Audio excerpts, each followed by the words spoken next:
समझ न आवे, समझ न आवे रोग कैसन लागल। कही कही पगला बना देलू पागल, कही कही पगला बना देलू पागल।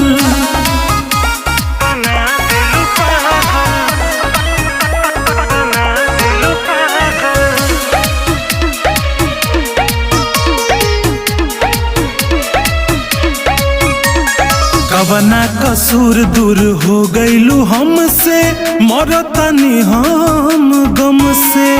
लिखले विधाताई मोर किस्मतिया, न जाने कवना कलम से।